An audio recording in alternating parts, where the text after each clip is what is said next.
Well, the BBC has finally reached a moment of reckoning, I think. Last night I showed you how BBC staff doctored a clip from President Donald Trump's speech to make it look like he had incited a riot at the Capitol building. Now, in case you've not seen it, have a look at what they did. We're going to walk down to the Capitol, and I'll be there with you, and we fight. We fight like hell. We're going to walk down to the Capitol, and we're going to cheer on our brave senators and congressmen and women.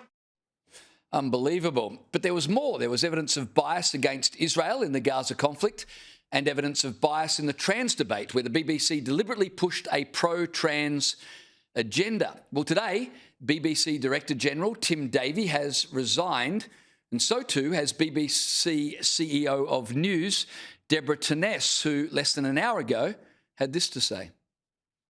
I stepped down over the weekend because the buck stops with me. But I'd like to make one thing very clear. BBC News is not institutionally biased. Spiked Online Editor Tom Slater joins me with more details live from London. Tom, let me start with the News CEO there, who just an hour ago said, I'm quitting because the buck stops with me, but there is no instance of institutional bias at the BBC. Is that just another lie from the BBC? It's an unwitting one, but I guess that's the problem with the BBC, isn't it? You've just been forced out, effectively handed in your resignation after tremendous criticism for systemic bias, and then you say that we're not biased. I mean, it beggars belief. It's really worth stressing this, and you were gesturing it to it there, James, in your introduction, is that the allegations about what they did to that Trump speech, which is an outrageous piece of misinformation. They took those two sections, which were about an hour apart, and stitched them together to make it look like he had incited the mob on January 6th. It's an unforgivable overstep. Bias doesn't cut it in that instance. But that memo, which was published by The Telegraph, which is what has precipitated all of this, is chock full of even more shocking examples. The BBC Arabic website constantly, hundreds of times, using contributors to talk about Israel and Palestine, who have openly said things, we should burn the Jews like Hitler did. You've got allegations in there that their internal LGBTQ plus question mark, whatever the acronym is now, team were actively censoring stories about the gender issue. And then there's another one, which is BBC Verify, which is their vaunted anti-misinformation team. The first big investigation they did was into a story about supposedly racist car insurance refusals, which turned out to be complete nonsense. Their misinformation team pumping out misinformation. We've talked for a long time about BBC bias. It's far deeper than that. Heads are rolling now, but will it spark a reckoning? That remains to be seen, as you suggest. So let me ask you this. Imagine, we've got friends at GB News, for instance, in the UK. If GB News were pulling these kind of stunts, would they still be on air? No, they'd have their knuckles wrapped by Ofcom. They'd probably be severely sanctioned. If you've got people who are actively misrepresenting what politicians are saying to fit a prescribed narrative, yeah, it doesn't matter what organisation you are, there's going to be consequences for that. And there's been a lot of discussion in recent days, excuse me, kind of contrasting the BBC with GB News and BBC defenders, saying it's more important than ever that we defend this wonderful institution. The thing about GB News is GB News knows that it is GB News. The BBC has no idea that it is the left-wing GB News. That is the problem. That is the issue. When Deborah Turness says there is no bias at the BBC, I kind of believe that she believes that. I think it is sincere. The problem is that this kind of bias, this kind of manipulation, this kind of political agenda is the water that these people swim in, which means that I think when it comes to having a clear out of the BBC, it's almost certainly going to go beyond just two people at the top. There's a much deeper problem here. Yeah, by the way, I wasn't insinuating anything against GB News with that question. I'm interested in the parallel in terms of, how the two organisations might be treated. Donald Trump didn't waste any time. He went on Trump Social and said, there you go, I've called it fake news and now it's proved.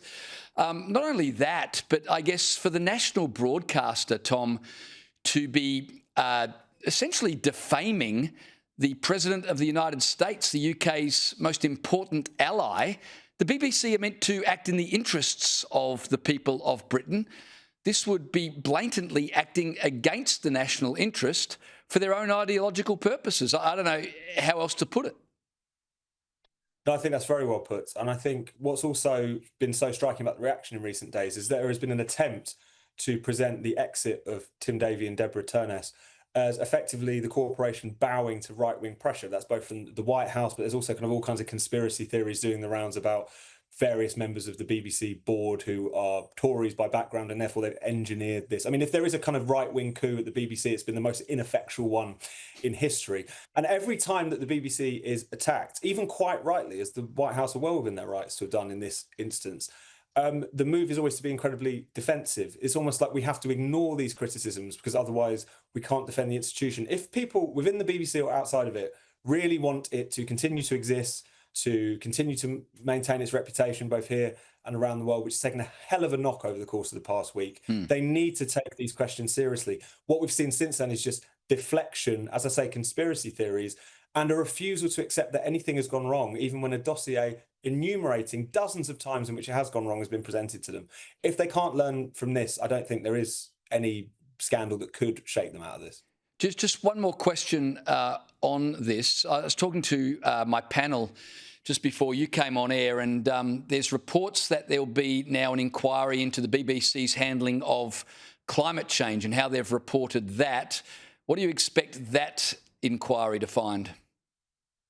Not a hell of a lot. I mean, the BBC's climate editor is so biased on this particular question. His name's Justin Rowlatt.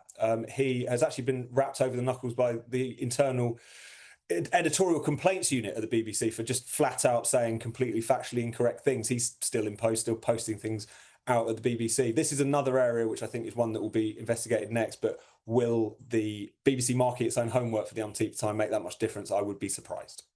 I'm sure you understand, Tom, the interest here in Australia in what's happening with the BBC, driven in large part because there's some similarities with the Australian Broadcasting Corporation here. So we're watching with great interest.